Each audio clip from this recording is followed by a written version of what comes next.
Amen. Nous vous saluons cet après-midi au nom de notre Seigneur Jésus-Christ. Nous sommes dans la joie d'être dans la présence de notre Dieu. Frère Branham me disait, c'est le meilleur endroit où on peut se retrouver. Regardez mon frère, ma soeur, les gens qui vont au stade. Regardez comment ils bouillonnent si leur équipe joue. Hein? Les gens qui vont dans les bars, quand on joue leur musique, regardez comment ils bouillonnent. Que dire de toi et moi? Quand nous venons dans la présence de Dieu vivant, on doit aussi bouillonner, frère. Hein? Ne chantez pas comme si vous êtes à la mort. Non, il faut bouillonner pour ce Dieu-là. Hein? Que Dieu vous bénisse. Nous allons écouter la parole de Dieu. Nous venons d'ailleurs d'écouter une très bonne parole de notre préparation, comme nous l'avons écouté. Même les disciples, en écoutant cette parole, ils ont dit, nos cœurs brillaient au-dedans de nous lorsqu'il nous parlait. Quand le Seigneur parle, vous sentez que le cœur est en train de bouillonner. Parce que ce sont les paroles de vie. Ça fait bouillonner vraiment le cœur. Et le frère a insisté, la promesse principale, c'est de recevoir le baptême du Saint-Esprit. Il leur a dit, ne vous éloignez pas de Jérusalem, attendez la promesse du Père. Dans cette Bible, il n'y a qu'une seule promesse du Père, c'est le Saint-Esprit. Et frère Branham dit, à eux, il leur a dit d'attendre. À toi et à moi aujourd'hui, on n'a plus à attendre. On n'a plus à attendre. Attendre encore longtemps, non. Ça dépend de la disposition de ton cœur. Chez Corneille, il est descendu avant même qu'il soit plongé dans l'eau. Il n'a pas attendu. Comme les gens disent, non, je dois d'abord croire, on me fait baptiser, après il viendra. Non. Si tu es prêt, ton cœur est bien disposé, cet après-midi, tu vas l'avoir. À eux, il avait dit d'attendre. À toi et à moi, nous ne devons plus attendre. Et la promesse est pour nous. Comme frère Franck l'a dit, pour tous ceux-là qui sont loin, non seulement à Jérusalem, non, même ici à Bruxelles. C'est notre promesse, elle est aussi pour nos enfants. Il nous l'a dit la fois passée, on doit aussi réclamer cela, Seigneur. Tu as dit que la promesse est aussi pour mes enfants. Tu pries aussi que Dieu baptise du Saint-Esprit tes enfants. Imaginez, frère, nous sommes des parents. Tu pars, vous partez, mon frère et ta femme, vous partez dans l'enlèvement. Hein, frère et frère, vous partez. Les enfants restent. Ça sera comment? Lisez Apocalypse 12. Quand nous nous montons, Satan lui descend, animé d'une grande fureur. Ça sera très terrible, frère. Et les enfants, comprenez, vos parents partent, vous restez. Ça sera comment? Vous n'allez pas vivre. Hein? La Bible dit, chacun fuira vers son pays. Préparons-nous, mon frère, ma soeur. Ce n'est pas un jeu. Et frère Franck lui-même l'a dit dans la Bible. Pourquoi même nous prêchons? Dans ce livre, la Bible, page 33, il dit, l'objectif principal de la prédication du plein évangile est que les croyants soient préparés pour le retour de Jésus-Christ. C'est ça l'objectif principal. On ne vient pas ici pour faire quoi, former des clubs, non. Que j'aille là-bas, quand j'aurai des problèmes, ils viendront me visiter. Quand je serai prouvé, ils viendront là. Non, frères et sœurs. Nous venons en ces lieux, c'est pour être préparés au retour de Jésus-Christ. Et même nous qui prêchons la parole, nous savons cela. C'est ça l'objectif. Je ne viendrai pas vous dire des histoires ici, frères. Toutes nos prédications sont centrées que ceux qui l'écoutent soient prêts au retour de Jésus-Christ. Et maintenant, quand nous écoutons la parole, frère, elle fait quoi en vous? C'est lui qui a écrit. Allez lire ça. L'objectif principal. Chaque prédicateur, il doit savoir ça.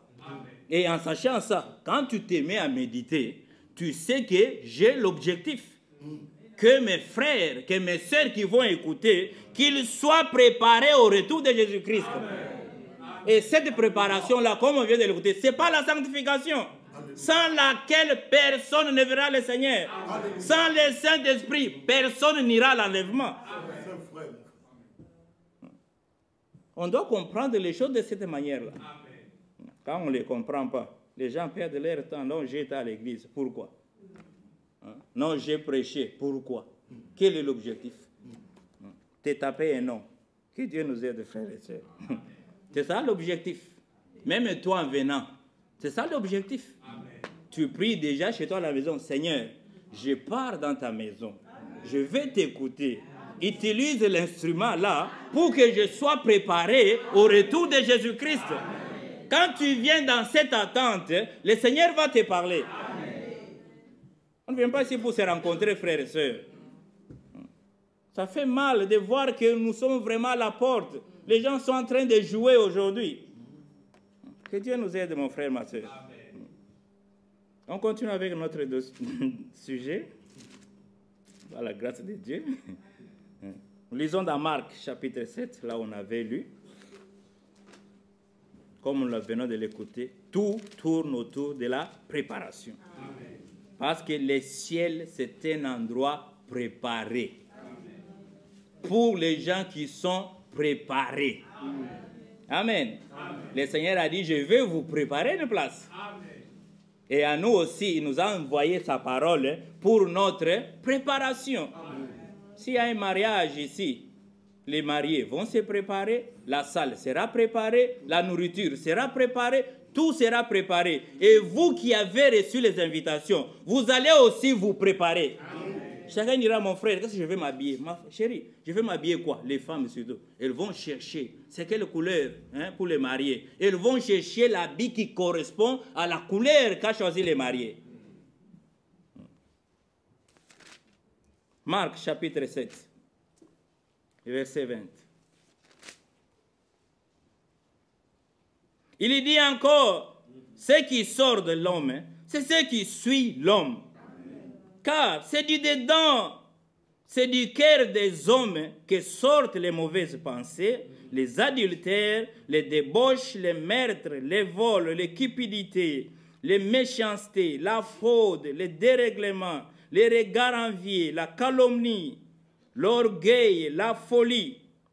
Toutes ces choses mauvaises sortent du dedans et suivent l'homme. Amen. Vous pouvez vous asseoir. Que Dieu ajoute la bénédiction à sa parole. Amen. Comme nous le voyons, c'est du dedans du cœur de l'homme que sortent toutes les mauvaises choses. Amen. Toutes les mauvaises choses sortent du dedans de l'homme. Et on a vu avec vous, dans Genèse chapitre 8, verset 21, que le cœur de l'homme est mauvais dès son enfance.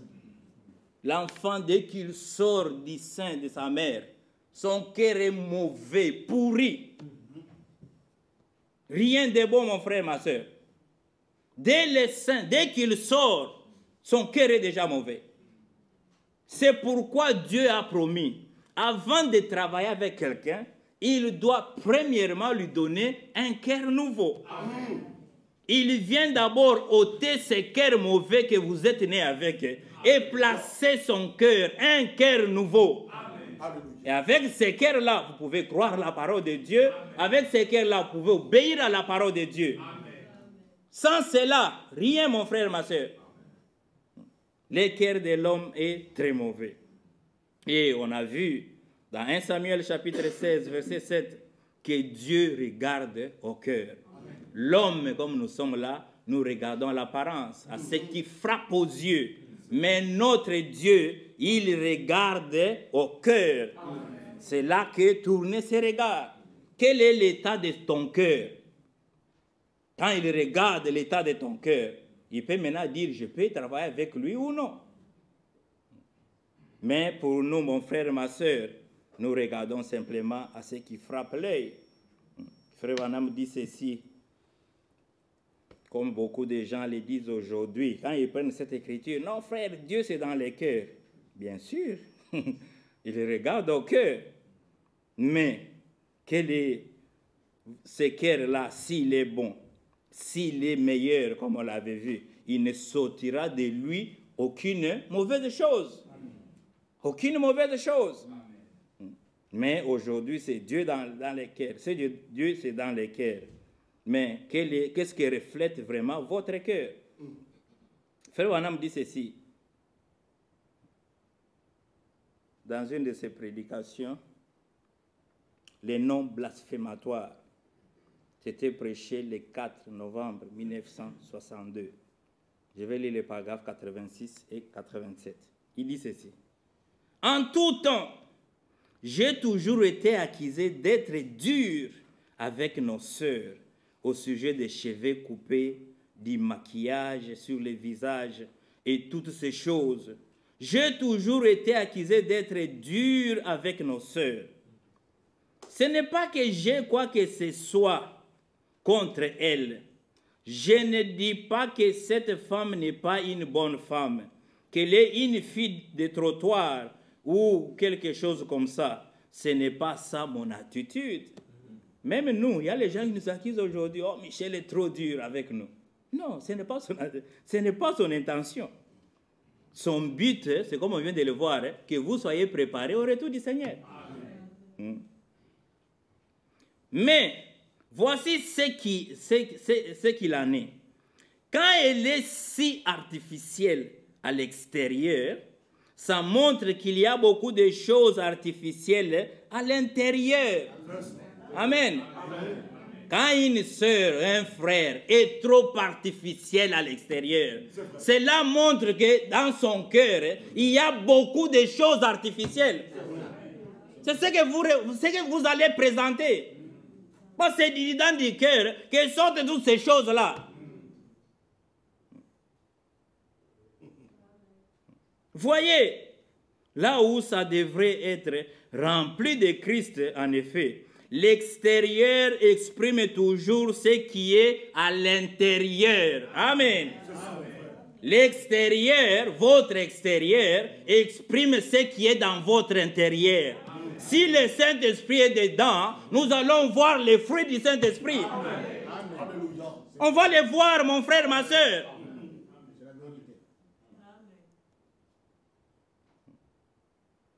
C'est à leurs fruits que vous les reconnaîtrez. Voyez-vous, c'est Christ qui devrait être là-dedans, à l'intérieur. Elle devrait se soucier de Dieu, se soucier d'autres choses au lieu de se soucier de toute cette pompe artificielle. Vous savez, ces paupières vertes, cette apparence inhumaine, tous ces genres de choses. Frère, aujourd'hui c'est terrible. On marche dans la rue, vous voyez une femme, vous allez même vous dire même, quand elle s'est regardée au miroir, et la vie, c'est comment, frère, c'est terrible, je vous assure. C'est vraiment très terrible, horrible même à voir. Je me demande, même les hommes qui ont ces femmes comme ça, quand tu la regardes, non, c'est répugnant. Je ne peux jamais permettre à ma femme de se présenter comme ça devant moi. Non, je n'accepterai pas. Je n'approuve pas du tout cela. Et je ne crois pas non plus que la Bible approuve cela. Alors j'aime que nous soyons nous-mêmes. Remarquez bien, si elle n'a pas d'ongles et qu'elle veut en avoir, si elle n'a pas de dents et qu'il lui en faut, si vous n'avez pas de bras et qu'il vous en faut, si vous n'avez pas de cheveux et qu'il vous en faut, vous n'avez pas toutes ces choses, ça, vous n'avez pas toutes ces choses, ça, c'est une autre affaire. Tu n'as pas les ongles, ok, ça va, on peut même comprendre, mais tu en as. Tu vas mettre les ongles comme un épervier. C'est très grave, frère. Hein? C'est très grave. Hein? Dieu t'a donné les cheveux. Tu vois, les gens font des choses horribles aujourd'hui. C'est la parole de Dieu, mon frère, ma soeur. Mais quand vous arrachez vos bonnes dents naturelles, parce qu'elles ne sont pas aussi brillantes qu'elles devraient l'être, alors vous avez mal agi. Si vous avez des cheveux roux et vous en voulez des noirs, et qu'à cause de cela, vous allez les teindre en noir, vous avez mal agi. Oui, c'est ce que moi je pense. Mais le plus important, Il n'y a pas d'écriture pour ça. Par contre, pour ce qui est de couper vos cheveux, il n'y a pas... il y a des écritures, oui, il y en a en plein à ce sujet. Alors, nous voulons être sûrs que ça, c'est bien clair. C'est bien clair. Voilà. Vous comprenez, mon frère, ma soeur? Dieu, c'est dans les cœurs. Dans toutes les assemblées, Dieu, c'est dans les cœurs. Mais l'extérieur ne montre pas Dieu. Hein? L'extérieur, votre extérieur, ne manifeste pas Dieu. Quand Dieu est dedans, nous allons voir la vie de Christ à l'extérieur. Le cœur doit être changé. Le cœur doit être transformé. Refléter la nature de Christ. Que Dieu nous aide, mon frère, ma soeur. Regardez dans 1 Pierre, chapitre 3. Surtout les femmes, beaucoup des histoires artificielles. Non, frère, nous allons au ciel. Hein? Imaginez, vous ratez le ciel à cause des cheveux. Vous ratez le ciel à cause des ongles. Ça sera très grave, pitoyable. Arrêtez ces choses, frères et sœurs. Celui qui va aller au ciel, il n'a qu'à écouter la parole de Dieu. Comme on vient de l'écouter, frère Franck le dire. Dans 1 Pierre, chapitre 3.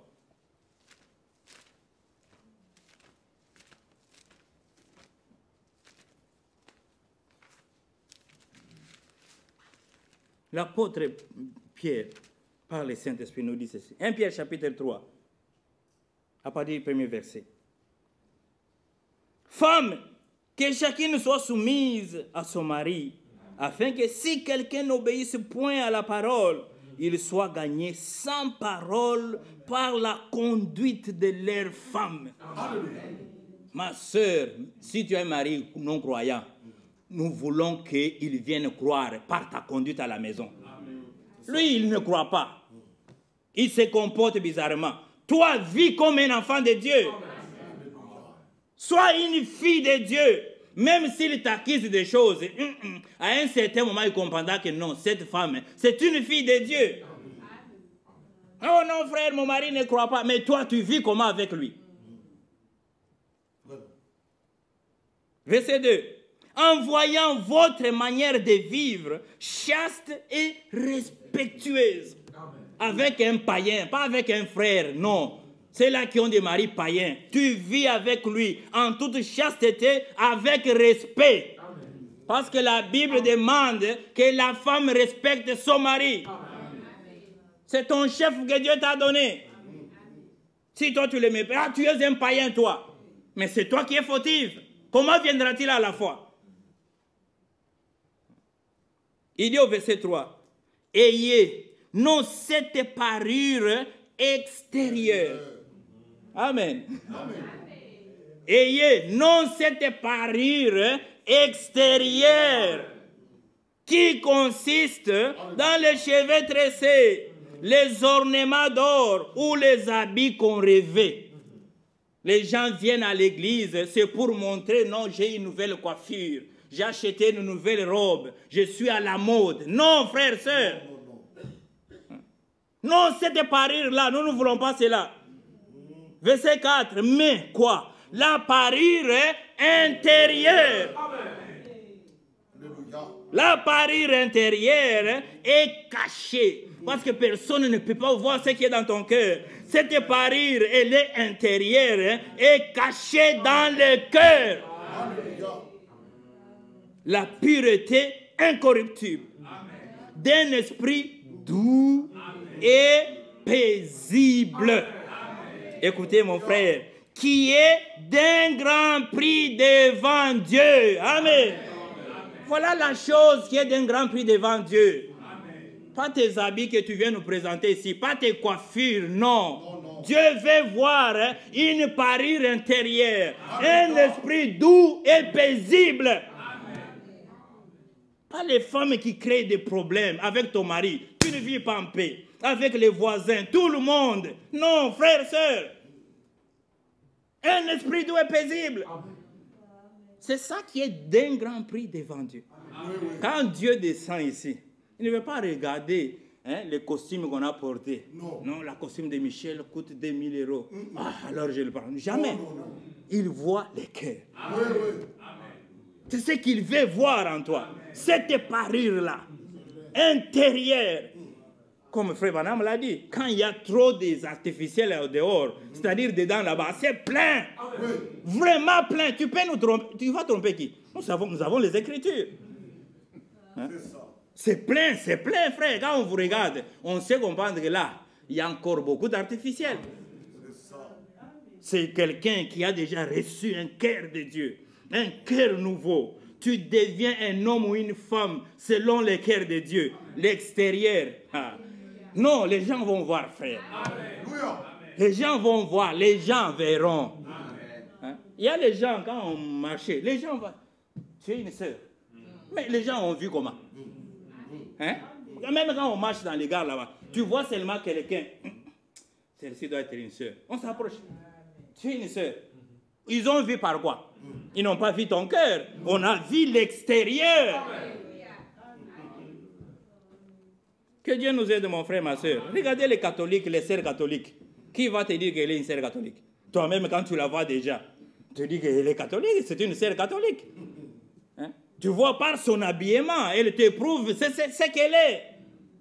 Et toi, enfant de Dieu, prouve-nous par ta vie, par ton extérieur, que tu es réellement un enfant de Dieu. Que Dieu nous aide, mon frère, ma soeur. Je n'ai pas le temps de vous lire comme je n'ai pas beaucoup de temps. Allez lire la prédication de Frère Franck de Zurich du 27 novembre 2022.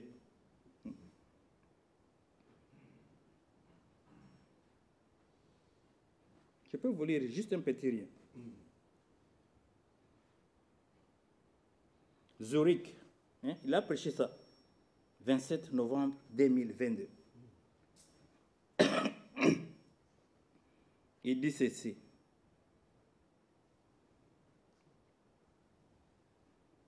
Il a lu 1 Timothée, chapitre 2, verset 9. Il dit, Frère Bog lit 1 Timothée, chapitre 2, verset 9. De même que les femmes séparent des vêtements chastes en association avec la pudeur et la moralité. L'habillement des femmes aujourd'hui, il n'y a pas la pudeur, frère. Il n'y en a pas. Il n'y a pas vraiment la pudeur, il n'y a pas. Et la moralité, et non des tresses de cheveux, d'ornements en or, des perles ou des vêtements précieux. Ça, c'est frère Franck, ce n'est pas moi. C'est frère Franck, vous allez encore suivre ça. On peut même demander aux techniciens, ils vont nous jouer ça, vous allez écouter de vous-même. Quelqu'un qui a été mandaté. Ce n'est pas moi. Quand il prêche, nous prenons de lui pour distribuer. Nous devons aussi prendre cette parole très au sérieux. Elle est adressée en effet à nos chères sœurs. Dites-nous franchement, Ewald Frank, ce n'est pas moi Christophe. Dites-nous franchement, une sœur croyante peut-elle se promener avec une jupe qui arrive aux genoux? Ou même à 10 cm au-dessus des genoux? Dites-nous. Une sœur croyante qui attend le retour de Jésus-Christ avec une jupe qui arrive aux genoux, ou bien 10 cm au-dessus des genoux. Le Saint-Esprit est où? Car le Saint-Esprit nous a été, le Seigneur a dit, quand il viendra, il vous enseignera toutes choses. Le Saint-Esprit nous enseigne comment nous habiller, comment parler, comment nous marier, comment vivre dans nos foyers. Il nous enseigne toutes choses. Dites-moi, ça c'est Ward Frank, c'est pas moi.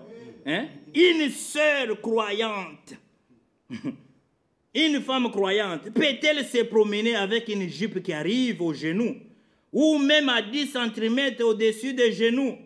Ou doit-elle se promener avec une robe ou une jupe qui est bien en dessous des genoux, au moins à 10 cm en dessous des genoux, couvrant tout ce qui en fait partie des genoux?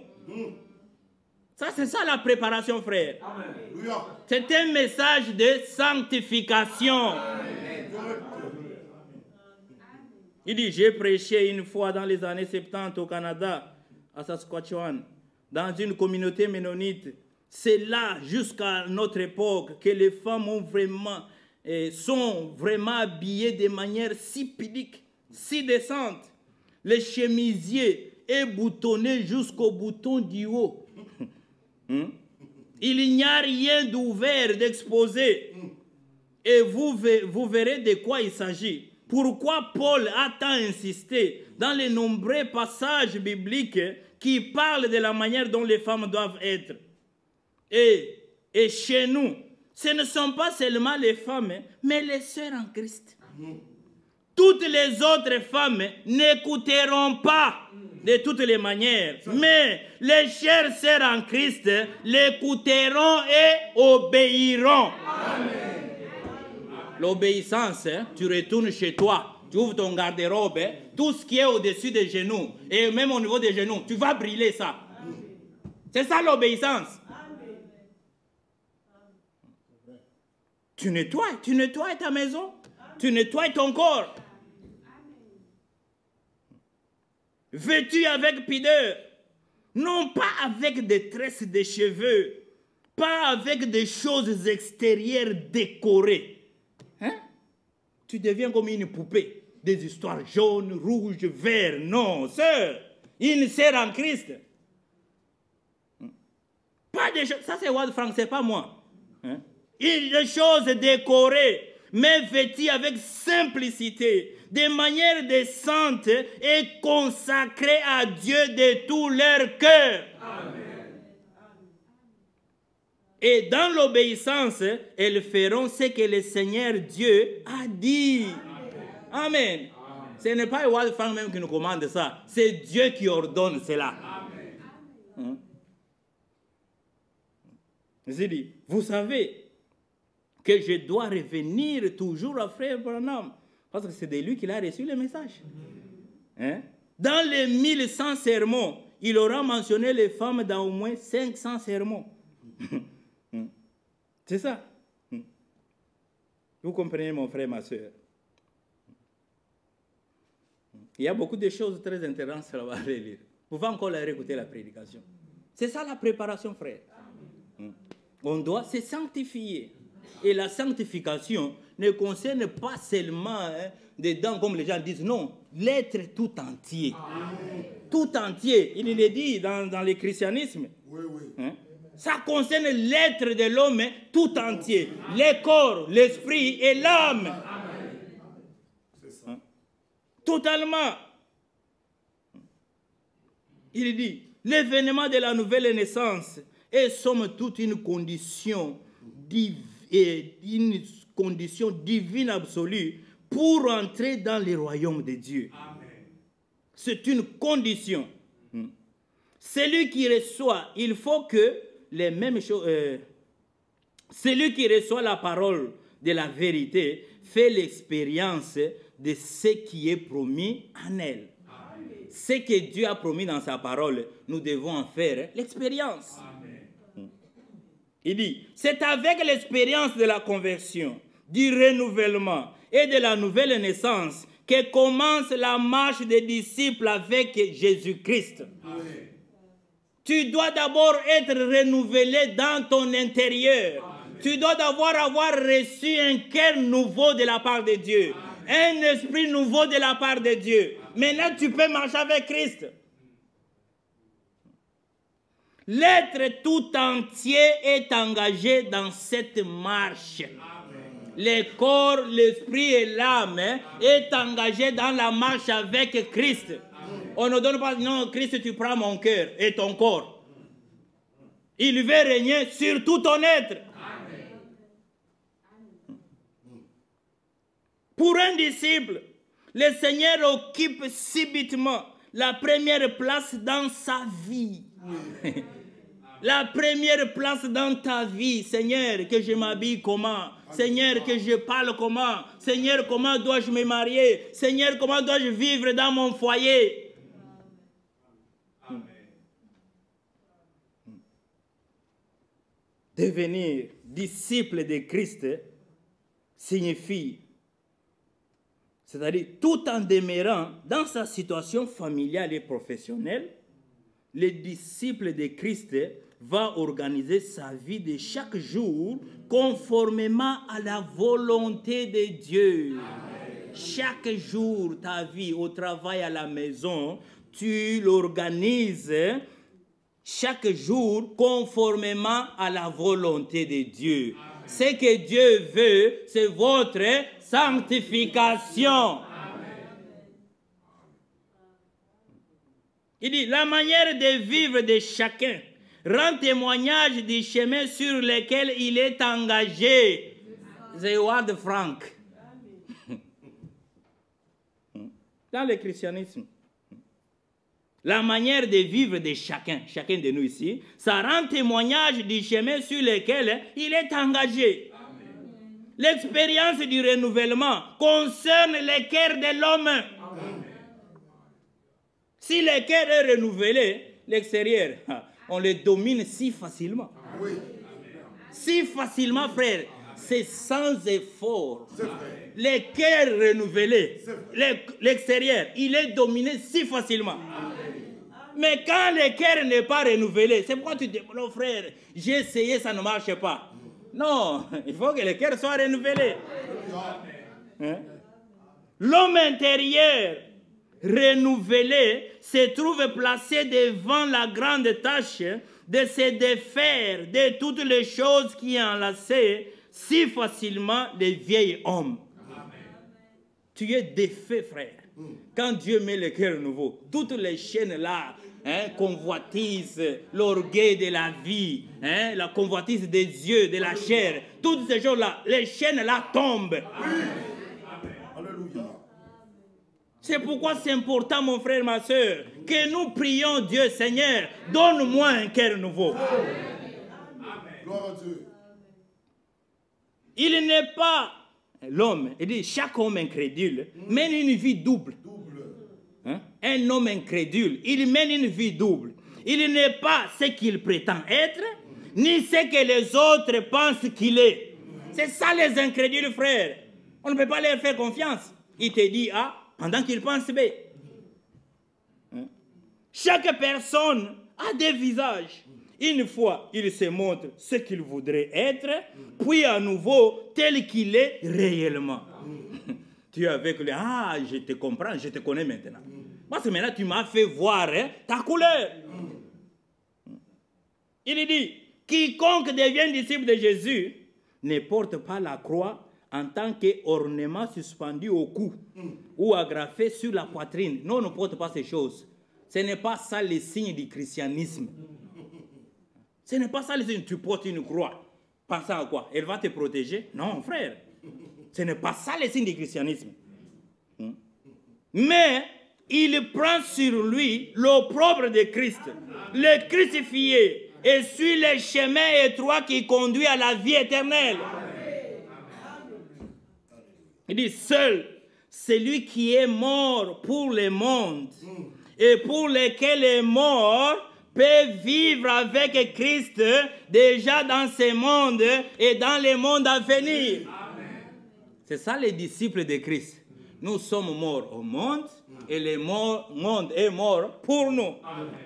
Mort à la musique du monde et la musique du monde, elle est morte pour nous. Même si on la joue, ça ne me dit rien, frère. Les choses du monde sont mortes. On a des faux morts aujourd'hui. On est mort à l'alcool. Nous sommes morts, frère. Même si tu me laisses dans cette salle ici, vous remplissez les casiers. Christophe reste dormir ici. Les matins, vous trouvez les choses. Je ne toucherai même pas. Je suis mort à ces choses-là. Même quand on se promène dans les magasins, il y a certains endroits, je n'y vais pas. Hein? Les pantalons, les femmes, tu vas y passer là-bas. Frère, ça, c'est un peu bien. Tu n'es pas encore mort aux choses du monde. Tu es un faux mort. Quand quelqu'un est mort, il est mort. Quand quelqu'un est mort, on les craint même. Quand tu es parmi les gens qui critiquent, toi tu es là, vous critiquez, je vais l'appeler. Vous allez dire ce que vous disiez là-bas en sa présence. Ils vont commencer à te fuir. Et non pas vous supporter ces choses-là. Ces choses-là, ça vous suit, frères et sœurs.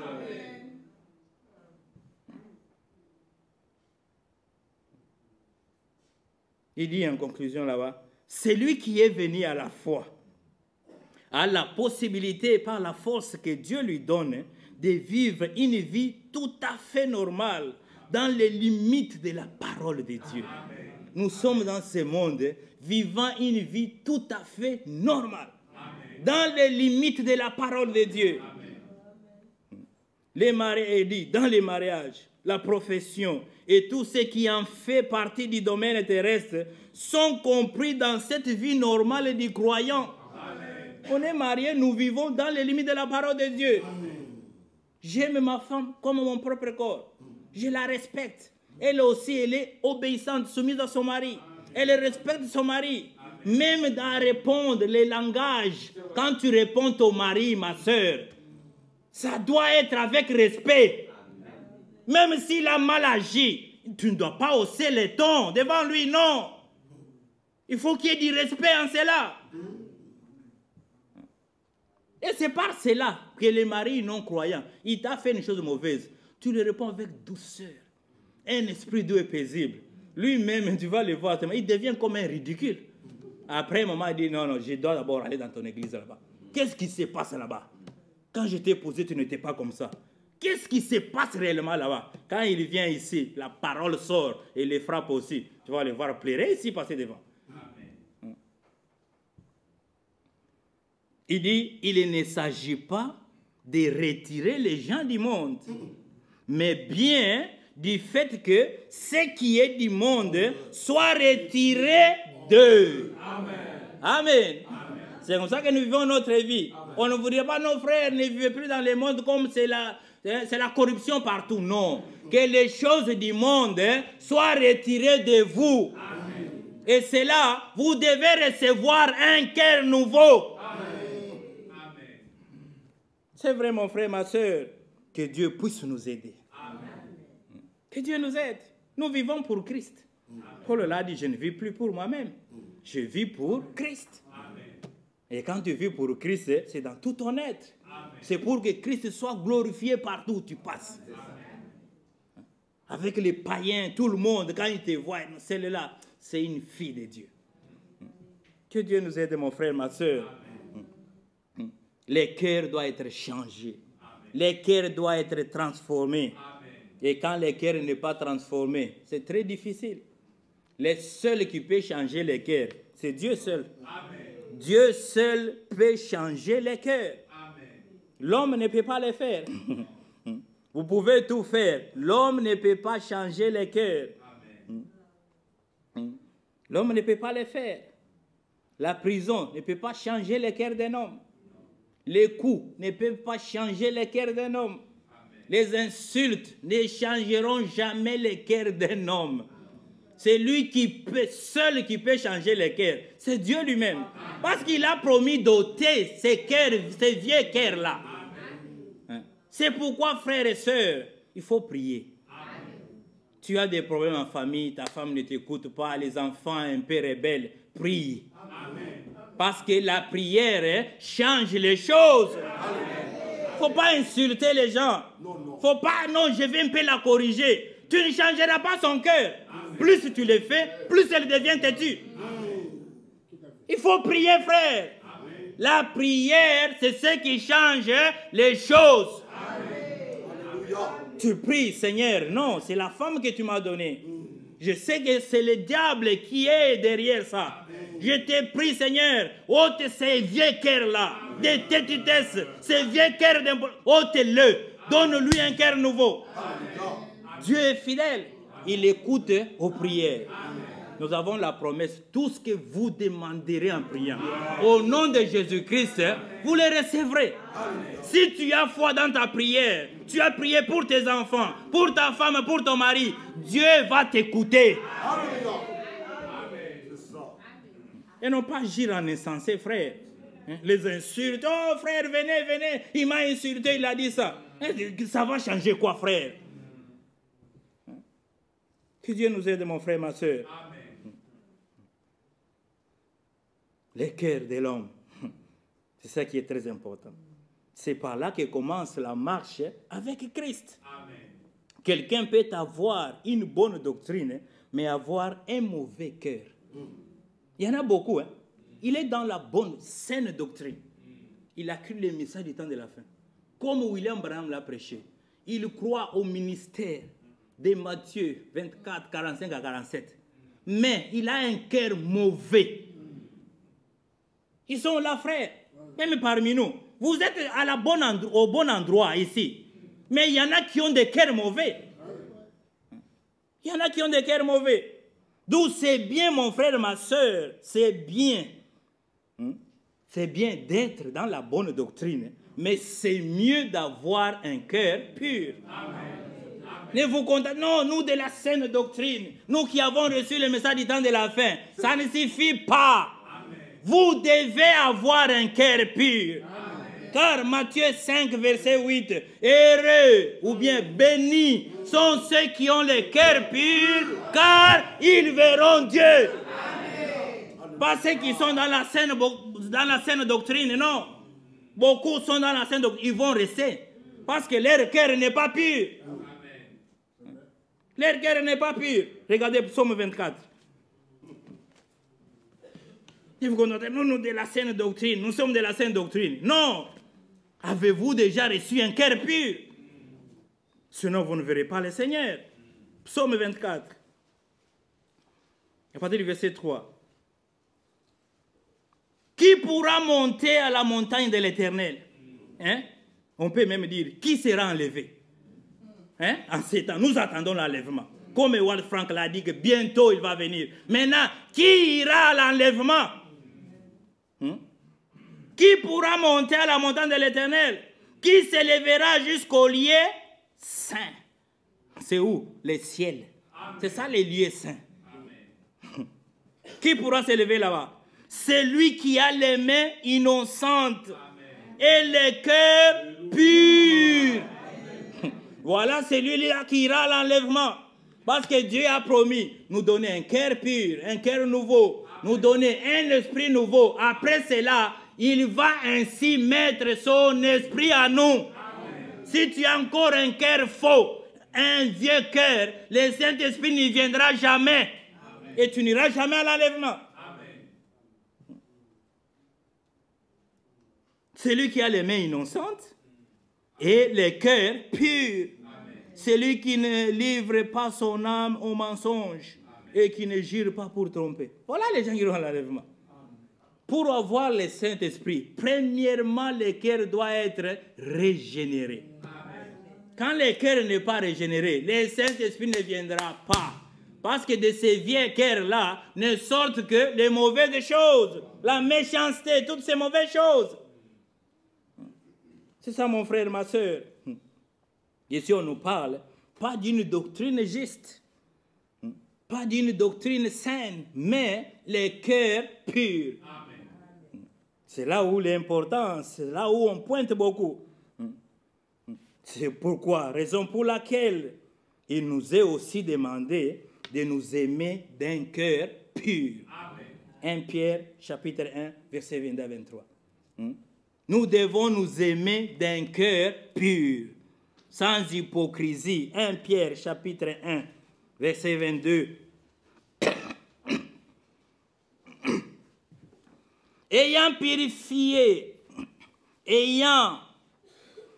purifié vos âmes en obéissant à la vérité, amen, pour avoir un amour fraternel, sans hypocrisie. Amen. Amen. Pour avoir un amour fraternel, amen, le sincère là signifie sans hypocrisie. Amen. Ne dis pas mon frère bien-aimé pendant que tu ne l'aimes pas dans ton cœur, hypocrite. Amen. Avoir un amour fraternel sans hypocrisie. Aimez-vous ardemment les uns les autres de tout votre cœur. Nous devons nous aimer de tout notre cœur. Pas avec hypocrisie, mon frère, ma soeur. Beaucoup aiment par hypocrisie. Non, frère et soeur. Avoir un cœur pur. Et avec ce cœur-là, on peut aussi nous aimer d'un cœur pur. Pour nos jeunes, c'est une réunion mixte. Chacun doit avoir sa part. Dans 2 Timothée, qu'est-ce que la parole de Dieu dit conseil à nos jeunes. 2 Timothée chapitre 2, versets 21-22. Si donc quelqu'un se conserve pur, en s'abstenant de toutes ces choses mauvaises là, qui viennent du cœur vieux là, il sera un vase d'honneur, sanctifié, utile à son maître, propre à toute bonne œuvre. Les jeunes, la parole de Dieu vous conseille, fuyez les passions de la jeunesse. Amen. Fuyez. Quand on dit fuir, ce n'est pas... Non, c'est fuir, tu cours. Amen. Fuyez les passions de la jeunesse. Amen. Les choses du monde là, fuyez-les. Les réseaux sociaux, fuyez ces choses-là. Amen. Il dit fuis. Il dit fuis les passions de la jeunesse. Amen. Fais quoi alors? Après avoir fui ces choses, recherche la justice, amen, la foi, l'amour, la paix, amen, avec ceux qui invoquent le Seigneur d'un cœur pur. Amen. Vos amis là-bas, invoquent-ils le Seigneur d'un cœur pur? C'est triste aujourd'hui. Toi, tu es un croyant, tes amis sont des païens. Vous parlez de quoi? Il faut rechercher les amis qui ont la crainte de Dieu. Amen. Vous devez rechercher ces choses avec ceux qui invoquent le Seigneur d'un cœur pur. Amen. Pas vos amis païens là. Ils vous entraînent dans des choses. Allons dans les bars, allons faire ceci.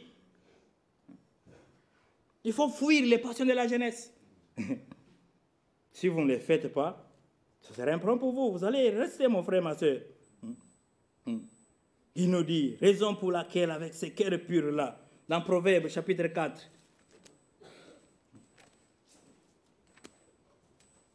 nos jeunes gens aujourd'hui, toujours avec les gens, non, vous n'avez jamais des amis chrétiens. Vos amis païens là-bas, qu'est-ce qu'ils savent? Non, moi chez nous, si mon père dit ça, je lui réponds directement comme ça.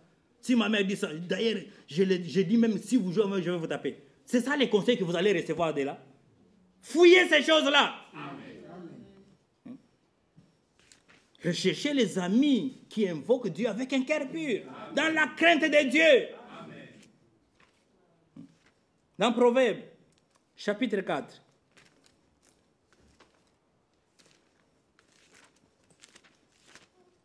Proverbe 4, le verset 23 et 24. Garde ton cœur plus que toute autre chose. Amen. Amen. Car de lui viennent les sources de la vie. Amen. Écarte de ta bouche la fausseté. Amen. Éloigne de tes lèvres les détours, l'hypocrisie. Amen. Garde ton cœur plus précieuse que toute autre chose. Amen. Car de lui vient la vie. Si tu as un cœur pur, c'est ça même la vie. C'est pourquoi, mon frère, notre Dieu, il regarde au cœur de l'homme. En toutes choses. On l'a vu dans 1 Samuel 16, verset 7. Dieu ne regarde pas ce qui frappe l'œil. Dieu regarde au cœur. Et nous aussi, en tant qu'enfants de Dieu, nous devons tout faire pour le Seigneur. Non pour les hommes, ou bien pour être vus. C'est ce que Paul nous dit dans Colossiens chapitre 3. Tout ce que nous faisons pour le Seigneur, ça doit être fait de tout notre cœur. Tu viens ici, pas par contrainte. Si je ne pars pas, papa viendra m'agacer ici. Pourquoi tu n'es pas à l'église? Non. Si je ne pars pas, ce sera des problèmes avec ses maris. Il va me dire, non, tu n'as pas été à l'église. Non. Colossiens, chapitre 3. À partir du verset 23. Tout ce que vous faites, faites-le de bon cœur. Venez à l'église de bon cœur. Vous donnez vos offrandes de bon cœur. Vous chantez pour Dieu de bon cœur. Vous jouez aux instruments de bon cœur. Nous prêchons la parole de bon cœur. Tout. Tout ce que vous faites. Tout ce que vous faites, tout c'est tout. Rien n'est exclu, frère. Tout ce que vous faites, faites-le de bon cœur, comme pour le Seigneur et non pour les hommes. On ne vient pas ici pour plaire à Michel ni à Jean-Claude, non. Nous venons ici pour plaire Dieu. Nous venons ici adorer Dieu, louer Dieu. Non, frère Michel, tu as vu comment on a dansé? Tu étais content? Non, on ne vient pas, on ne le fait pas pour Michel. C'est pour Dieu que nous le faisons. Il dit, sachant que vous recevrez du Seigneur l'héritage pour récompense. La vie éternelle, c'est notre récompense d'avoir servi le Seigneur. Servez Christ le Seigneur. Tout ce que nous faisons, frère, faisons-le de bon cœur. Tu veux aider ton frère, fais-le de bon cœur. Ne choisis pas, non, celui-ci, même si je l'aide, est-ce que si j'ai des problèmes, pourra-t-il aussi m'aider? Tu ne comprends rien. Fais-le de bon cœur. Si tu vois ton frère, ta soeur se réjouir, oh mon frère, en tout cas tu m'as beaucoup aidé. Non, il va glorifier le Seigneur pour toi. Amen. Tout mon frère, ma soeur, nous les faisons de bon cœur. Même les offrandes, les dîmes qu'on donne à l'église, Dieu a ordonné que cela soit fait d'un bon cœur. Que ça soit fait d'un bon cœur. Je cours vite. Exode. Dans Exode, chapitre 25. Tout ce qu'on fait pour Dieu, frère, sœur, doit être fait d'un bon cœur, sans contrainte. Exode 25. Les versets 1 et 2.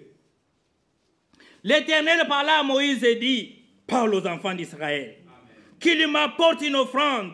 Vous la recevrez pour moi de tout homme qui la fera de bon cœur.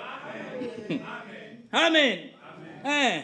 On ne vient pas forcer aux gens ici, non. Tu donnes à Dieu, tu donnes de bon cœur, avec joie. C'est ce que dit la Bible. L'Éternel aime celui qui donne avec joie. Il ne l'a pas contré. Vous la recevrez de moi, de tout homme qui donne de bon cœur. Si tu murmures, retourne avec ton offrande. Retourne avec ta rime. Nous ne voulons pas cela ici. Exode 35. Exode 35, verset 4. Moïse parla à toute l'assemblée des enfants d'Israël et dit, voici ce que l'Éternel a ordonné. C'est un ordre. Ce n'est pas un conseil. Un ordre. Quand le Seigneur parle, il ordonne. Il n'a jamais conseillé quelqu'un parce qu'il est maître. Hein? Prenez sur ce qui vous appartient une offrande pour l'Éternel. Écoutez, tout homme dont le cœur est bien disposé. Amen. Dont le cœur est bien disposé. Si ton cœur n'est pas disposé, tu perds ton temps. Tu vas donner, Dieu ne va pas griller ton offrande. Tout homme dont le cœur est bien disposé apportera en offrande à l'Éternel de l'or, de l'argent, de l'airain, ainsi de suite. Le cœur est disposé. Verset 20. Il dit, toute l'assemblée des enfants d'Israël sortit de la présence de Moïse, tous ceux qui furent entraînés par les cœurs. Vous comprenez, frère? Les choses de Dieu, c'est dans les cœurs. Les cœurs d'abord doivent être convaincus. Pas la pensée, la tête, non. Les cœurs doivent être convaincus que quand je donne ma dîme, quand je donne mon offrande, je la donne à Dieu. Parce qu'il y en a qui sont ici qui pensent que non, nous donnons, c'est pour les prédicateurs. C'est faux. Michel ne vit pas de votre argent. Ni Jean-Claude, ni Dieudonné. Il ne vit pas de votre argent. Vous connaissez, il travaille, non? Il a son salaire. Hein? Parce que beaucoup de gens, non, ça c'est dans les dénominations. Où leurs pasteurs sont en train de les piller. Nous, ce n'est pas ainsi, mon frère, ma soeur. Nous travaillons. J'ai mes mains, je travaille. Je gagne mon salaire. Et je supporte aussi l'œuvre du Seigneur. Hein? C'est pourquoi il dit, toute l'assemblée des enfants d'Israël sortit de la présence de Moïse. Tous ceux qui furent entraînés par les cœurs et animés de bonne volonté vinrent et apportèrent une offrande à l'Éternel. Pourquoi? Pour l'œuvre de la tente d'assignation, pour son service et pour les vêtements consacrés. Amen. Mon frère, ma soeur, les dîmes, les offrandes que nous donnons, ce n'est pas seulement vous, nous tous, nous faisons ça. Que nous donnons, c'est pour l'œuvre de Dieu. C'est pour les services de la maison de Dieu. Amen. Nous payons l'électricité avec, nous payons la salle avec, il y a des choses qui se cassent. On achète avec cet argent-là. Ce n'est pas pour enrichir les prédicateurs, mais cela doit être fait de bon cœur. Vous devez d'abord être convaincu dans votre cœur que je donne à Dieu. Amen. Verset 29. Tous les enfants d'Israël, écoutez, hommes et femmes. Hein, Dieu n'a pas seulement des fils, il a aussi des filles. Hein, ne dites pas non, c'est seulement les frères. Non, hommes et femmes. Amen. Tous les enfants d'Israël, hommes et femmes, dont les cœurs étaient disposés. Amen. À faire quoi? À contribuer. Contribuer à quoi? À l'œuvre de l'Éternel. Avait donné par Moïse, apportèrent des offrandes volontaires à l'Éternel. Volontaires, frère. Nous n'avons pas de cahier ici, frère. C'est la fin du mois. Nous sommes à la fin du mois. Frère, tu n'as pas encore donné. Où est ta dîme? On n'a pas ça. Ce sont des offrandes volontaires. Et nous donnons ça pour l'œuvre de Dieu. Pour l'œuvre de Dieu. Enlevez dans vos têtes la mentalité des pentecôtistes ou bien des charismatiques que l'argent c'est pour les pasteurs. C'est faux. Ne venez même pas avec votre dîme. Non, frère, voici ma dîme. Non, tout se met dans les paniers. C'est ça, mon frère, ma soeur. Les offrandes et les dîmes sont données à l'église, pas au pasteur. Là, c'est les pasteurs. J'ai suivi beaucoup. Hein? C'est les 30. Tout le monde vient. Pasteur, voici ma dîme. Un enveloppe. Moi, je te chasse. Tu ne comprends rien. Tu me donnes à moi. Ce n'est pas à moi qu'on donne. Il donnait à qui? À l'Éternel. Pour qui? C'est mon œuvre. Ça, c'est l'œuvre de Michel ou de Jean-Claude. C'est l'œuvre de Dieu. Amen. Vous donnez, c'est pour l'œuvre de Dieu. Amen. Pas au pasteur. Pour l'œuvre du Seigneur. Pour le service de la maison de Dieu. Amen. Et non pas pour enrichir les pasteurs. C'est comme ça que nous donnons, frères et sœurs. 1 Chronique 29. 1 Chronique, chapitre 29.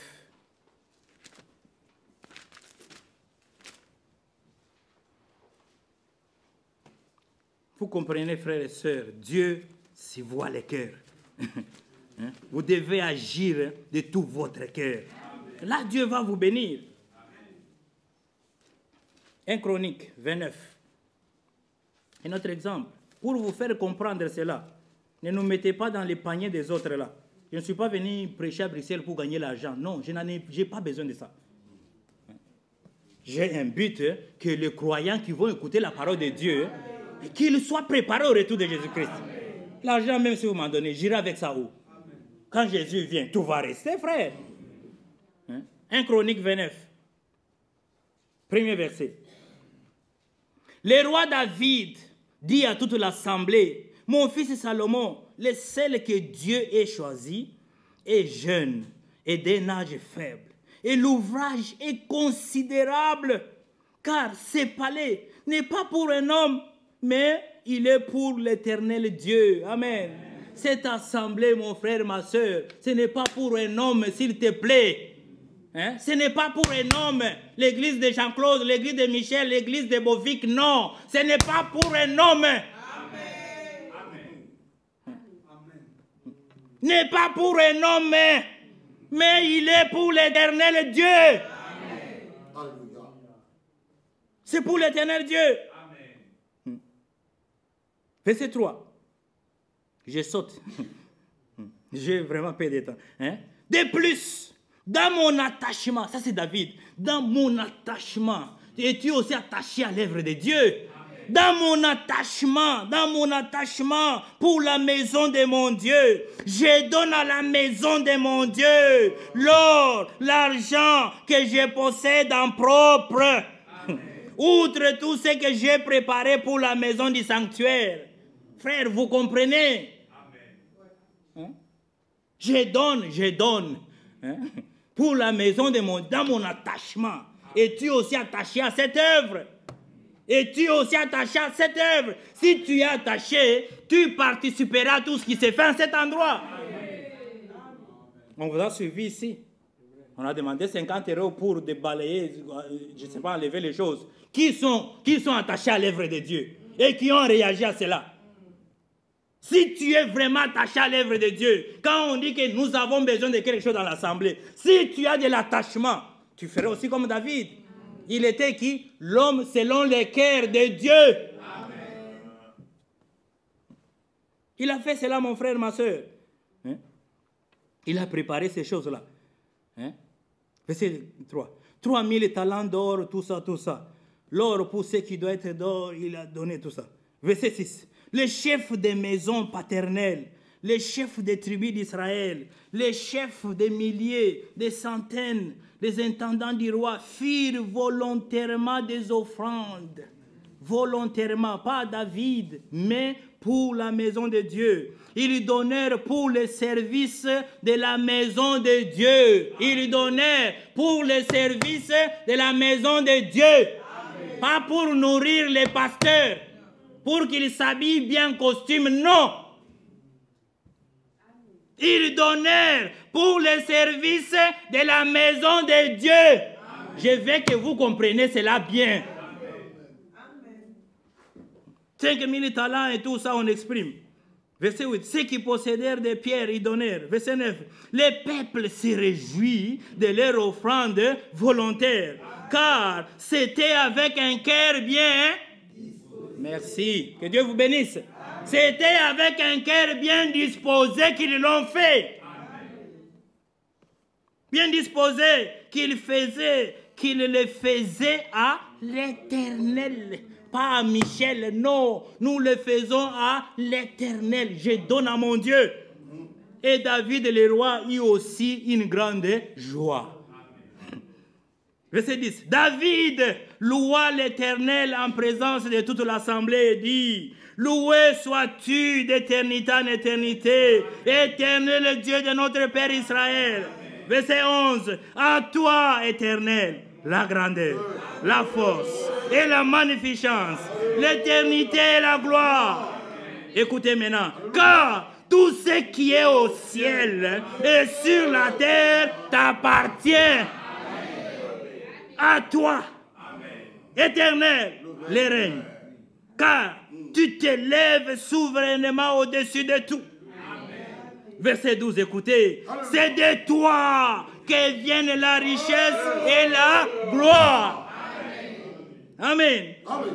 C'est toi qui domines sur tout. Amen. Jésus a dit, tout pouvoir m'a été donné au ciel et sur la terre. C'est celui-là l'Éternel, car il domine sur tout. Il dit, c'est dans ta main que sont la force et la puissance. C'est de ta main c'est ta main qui a le pouvoir d'agrandir et d'affermir toutes choses. C'est l'Éternel qui fait ça, frère. Verset 13. Maintenant, ô Dieu, nous te louons, nous célébrons ton nom glorieux. Car qui suis-je et qui est mon peuple pour que nous puissions te faire volontairement ces offrandes? Volontairement. Hein? Il dit, écoutez frère, écoutez, tout c'est tout. Tout vient de toi. Et nous recevons de ta main ce que nous t'offrons. Amen. J'ai donné 50 €. Hein? Je l'ai reçu de Dieu. Je viens lui offrir encore. Ce n'est pas à moi, frère. Tout est à lui. Il a dit, l'or et l'argent m'appartiennent. Vous comprenez, frère bien-aimé? Hein? Tout vient de toi, tout, frère. Le souffle de vie vient de lui. La force même qui nous permet d'aller travailler, ça vient de lui. L'argent, tous les biens, les maisons, tout vient de lui. Et nous recevons de sa main. Si Dieu ne te donne pas, tu ne recevras rien. Parce que l'or et l'argent, c'est à lui. Si Dieu ne te donne pas l'argent, tu n'auras pas l'argent. Les marabouts ne donnent pas l'argent. Les féticheurs ne donnent... Ce sont des mensonges. Lui-même, il vit dans une maison en natte, en paille. Il n'a même pas mangé. Toi, tu vas chez lui. Il fait ces choses. Tu deviendras riche. Mensonge du diable. Je te dis, frère, si ce pouvoir-là existe, je vais commencer par ma famille d'abord. Mes enfants d'abord. Hein? Plus petits qu'ils sont. Je les fais d'abord les millionnaires. Hein? Comment toi, tu-même, tu vis dans la pauvreté, tu vas seulement enrichir quelqu'un d'autre. C'est incompréhensible, frère. Hein? Tout vient de toi. Nous recevons. Il faut comprendre ça. C'est pourquoi tu ne peux pas avoir de tristesse en donnant à Dieu. Mais 50 €, tu l'as reçu de lui. Hein? Tu achètes un biscuit à ton enfant. Coupe-moi un morceau. Il commence à regretter. Ah, papa, toi, non, je ne vais pas, c'est mon biscuit. Mais tu l'as reçu de ma main. C'est moi qui t'ai donné ça. C'est moi qui ai acheté ça pour toi. Comment tu vas hésiter de me donner? Un enfant, ça, je sais que c'est lui le fournisseur. Quand il demande, je te donne même tout. Je donne même tout. Parce que c'est lui le fournisseur. Hein? Il dit, nous sommes devant toi, des étrangers, des habitants, comme tous nos pères. Nos jours sur la terre sont comme l'ombre. Il n'y a point d'espérance. Il n'y en a point. Éternel notre Dieu, c'est de ta main que viennent toutes ces richesses que nous avons préparées. Pourquoi? Pour te bâtir une maison. À toi, à ton saint nom. Et c'est à toi que tout appartient. Amen. Tout est à lui, frère. Amen. Dieu n'a pas besoin même de ces choses-là. Hein? Au lieu d'éviter d'aller toutefois mendier par-ci, par-là, c'est pourquoi il a ordonné ça. Amener à la maison du trésor les offrandes et les dîmes. Et ces choses-là servent au service de la maison de Dieu. Amen. Il dit, je sais, oh mon Dieu, que tu sondes les cœurs. Amen. Et que tu aimes la droiture. Amen. Aussi, je t'ai fait toutes ces offrandes volontaires dans la droiture de mon cœur. Il était droit et sincère. C'est pourquoi Dieu, regardant David, dit, ça c'est l'homme selon mon cœur. Dans la droiture de mon cœur, j'ai fait ça. Je vis maintenant avec joie ton peuple qui se trouve ici, là. Hein? T'offrir volontairement ses dons. L'Éternel, Dieu d'Abraham, d'Isaac et d'Isaac, nos pères, maintient à toujours dans les cœurs de ton peuple ici à Bruxelles ses dispositions et ses pensées et affermit son cœur à toi. Amen. C'est ça notre prière, qu'il maintienne ses dispositions dans les cœurs de chacun de vous ici à Bruxelles. Frères et sœurs, qu'il maintienne cela. Donne à mon fils Salomon un cœur dévoué à l'observation de tes commandements, de tes préceptes, de tes lois, afin qu'il mette en pratique toutes ces choses et qu'il bâtisse les palais pour lesquels j'ai fait ces préparatifs. Amen. Nous prions aussi pour nos conducteurs ici, que Dieu puisse leur donner un cœur dévoué à l'observation des commandements de Dieu, de ses préceptes, de ses lois, afin qu'ils mettent en pratique toutes ces choses, qu'ils utilisent les dons donnés par les enfants de Dieu pour cette maison de Dieu, pour l'œuvre de Dieu. Amen. Il y a des gens qui disent, non frère, on doit se partager, nous travaillons à deux. Non, c'est faux. Salomon n'a pas utilisé cet argent pour s'enrichir lui-même, non. Il a utilisé tout pour l'œuvre du Seigneur. Amen. Et qu'il bâtisse les palais pour lesquels j'ai fait ces préparatifs. Vous voyez mon frère et ma soeur, c'est ça notre Dieu. Et frère Franck dit, on peut servir Dieu avec tout ce qu'on a. Amen. Avec tout. Si tu as compris que tout vient de lui, je peux le servir avec tout ce que j'ai. Ma force, mon énergie, tous les biens que j'ai. Si c'est pour l'œuvre du Seigneur, je le fais. Tout vient de lui, mon frère, ma soeur. Amen. Tout vient de notre Dieu. Si vous lisez dans Acte 17, la même chose est répétée. Nous recevons tout de lui. Amen. Et la Bible nous dit dans 1 Corinthiens, Frère Bovic, pardonne-moi, je vais chuter déjà. 1 Corinthiens, chapitre 4. On m'a dit que les policiers sont là. 1 Corinthiens, chapitre 4, verset 7. Tout vient de lui, frère. Un autre témoin nous dit ici. 1 Corinthiens 4, verset 7. Car, qu'est-ce qui te distingue? C'est une question. Qu'as-tu que tu n'aies reçu? Qu'est-ce que tu as? Hein?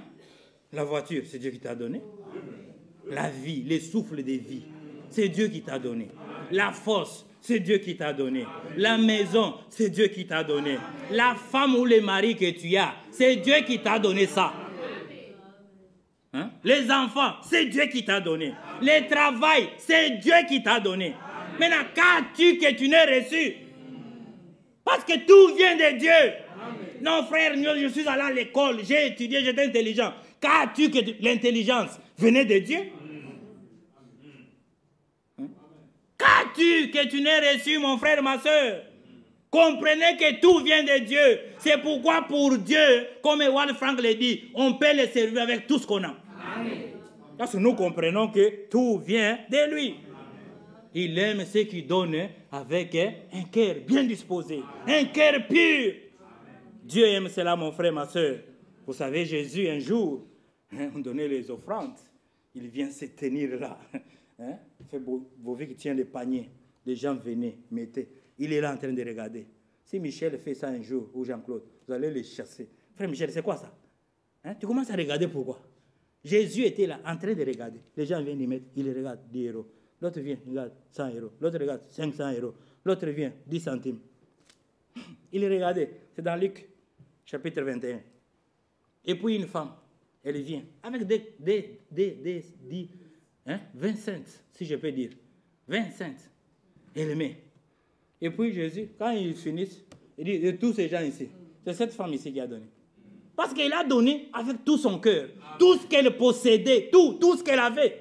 Il a vu les cœurs de cette femme-là, que c'est tout ce qu'elle avait. Elle a donné avec tout son cœur, avec un cœur bien disposé. Amen. Donc, ce n'est pas les montants qui comptent, frère. Non, ce n'est pas les montants. Non, frère, moi je donne des millions. Non, ce n'est pas les montants qui comptent. Ce qui compte, c'est la disposition de votre cœur. C'est ça qui va pousser Dieu à agréer votre offrande. La disposition de votre cœur, mon frère, ma soeur. En bref, le travail de Dieu dans la nouvelle alliance, c'est de toucher les cœurs. Dans cette nouvelle alliance, Dieu commence d'abord à toucher les cœurs. Nous avons Actes chapitre 2, versets 37 à 38. Pierre a prêché. La Bible nous dit, ils irent les têtes vivement touchées. Non, les cœurs vivement touchés. C'est là que l'Église a commencé. Et comme ça a commencé là-bas, même aujourd'hui, c'est la même chose. Si ton cœur n'est pas vivement touché, ne viens pas demander le baptême. Tu es seulement un hypocrite. On amène un pécheur sec avec un cœur dur comme un roc. On le plonge dans l'eau, il ressort là-bas, le cœur plus endurci encore. C'est quoi, il n'y a pas de changement, frère. Mais si le cœur a été touché, non, frère, l'extérieur va changer. C'est ça même la conversion qui s'ensuit. Quelqu'un qui a été touché dans son cœur, c'est la conversion qui s'ensuit. Qu'est-ce qu'il va faire? Le cœur touché, c'est la repentance. Bien-aimé Seigneur, je n'ai pas bien marché devant toi avec un cœur rebelle, endurci, mais ta parole, a vraiment touché mon cœur. Non, je me répands. Et là, quand il voit ça, il vient, il enlève. Le cœur qui te pousse à faire des choses là horribles, il place maintenant son cœur. Il place son esprit. Frère, tu vas sortir, tu retournes chez toi à la maison, les gens te voient. Qu'est-ce qui ne va pas avec toi? Tu as changé. J'ai reçu un nouveau cœur. Et ce cœur nouveau-là change maintenant ma vie. Elle change mon langage. Il change maintenant, il change mon comportement. Il change mon habillement. Il change ma parure. Tout change. Parce que le cœur a été changé. C'est pourquoi, mon frère, ma soeur, la repentance sincère, hein, ce n'est que quand le cœur a été vivement touché. Quelqu'un, frère Michel, pardonne-moi. Est-ce que ton cœur était vivement touché? As-tu reconnu vraiment que tu as causé du tort à Michel? Hein? Les autres, frère, pardonne-moi. Mais ton cœur n'est pas touché. Hein? Que Dieu nous aide, mon frère, ma soeur. Hein? Le cœur doit être vivement touché. Hein? Quand tu avais cru, ton cœur était-il vivement touché? Hein? J'étais quelque part, prêcher, je parlais avec un pasteur, il me dit, frère, nous avons des problèmes terribles dans nos assemblées. Hein? Une sœur, elle vient avec un frère. Frère, baptisez-les pour moi. Hein?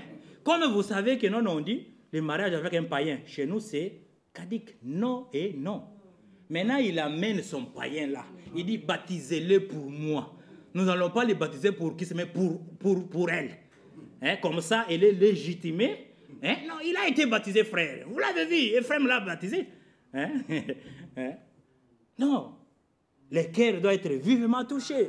Quand il est touché, mon frère, ma soeur, tout change. Raison pour laquelle, mon frère, ma soeur, la Bible nous appelle à déchirer nos cœurs. Amen. Je termine par là. Hein? Joël, chapitre 2. Déchirez les frères. Les cœurs de pierre, le vieux cœur, il faut les déchirer.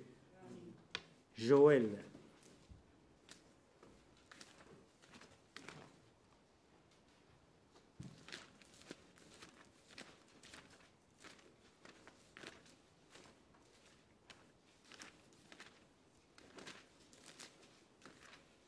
Joël chapitre 2, le verset 13. Déchirez vos cœurs et non vos vêtements. La marche avec Dieu commence d'abord par un déchirement du cœur. Quand ton cœur est déchiré, comme il n'y a pas moyen de le réparer, comme il n'y a aucun chirurgien pour essayer de fixer cela, Dieu vient enlever cela et il place un nouveau cœur. Déchirez vos cœurs et non vos vêtements. Amen. Et revenez à l'Éternel votre Dieu, car il est compatissant et miséricordieux, lent à la colère et riche en bonté. Amen.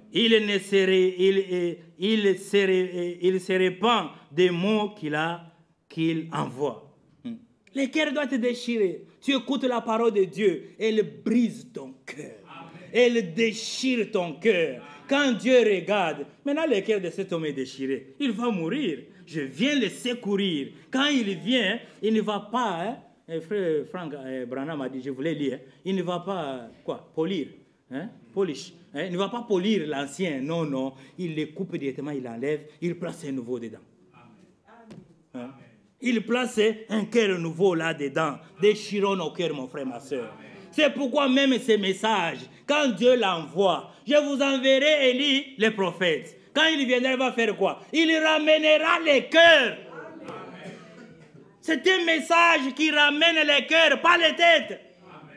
Nos cœurs doivent être ramenés à Dieu. Amen. Les cœurs déchirés. Dans la repentance, frère Franck dit, ce n'est pas seulement les larmes. Hein? Même les morts, là, ça sort. Hein? Hein? Ça sort, parce que le jour de la Pentecôte, hein, ces gens-là, non, ils voulaient refaire la vie, c'est impossible. Ils ont pleuré. Tout ce qui concerne le cœur, c'est ainsi que le Saint-Esprit dit, aujourd'hui, c'est en innove. Si vous entendez sa voix, n'en dire si ce n'est pas vos cœurs. Déchirez-les. Il faut les déchirer devant Dieu, dans la repentance, dans une prière sincère. Déchirez-les. Et quand vous les déchirez, Dieu vient maintenant placer son cœur. C'est ça, mon frère, ma soeur. Et nous allons prier par cette écriture. Psaume 51. Mes frères, vous nous préparez les cantiques. Entre tes mains, j'abandonne. Le psaume 51.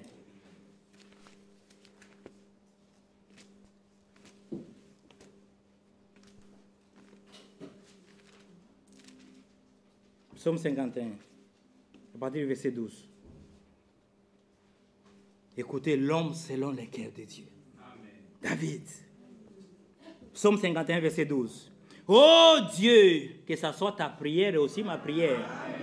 Oh Dieu, crée à moi un cœur pur. Que ça soit ta prière et ma prière. Mon ancien cœur, je l'ai déchiré. Maintenant, crée à moi un cœur pur. Renouvelle à moi un esprit bien disposé. Ne me rejette pas loin de ta face. Ne me retire pas ton Esprit Saint. Rends-moi la joie de mon salut. Et qu'un esprit de bonne volonté me soutienne. Amen. Que ça soit ta prière et aussi ma prière. Que Dieu renouvelle en chacun de nous cet après-midi un cœur pur. Le cœur pur qui va nous permettre d'y garder la parole de Dieu. Psaume 119, je serre ta parole dans mon cœur, afin de ne pas pécher contre toi. Un cœur pur qui nous permettra de voir Dieu, voir notre Seigneur Jésus à son retour. Heureux ceux qui ont le cœur pur, car ils verront Dieu. Ainsi ta prière et ma prière cet après-midi, que Dieu puisse créer, c'est créer. Créer, c'est quelque chose qui n'existe pas. Qu'il crée en toi et en moi un cœur pur. Et quand il va créer ce cœur pur là, tu vas le voir quand il viendra. Nous allons nous lever, nous allons faire.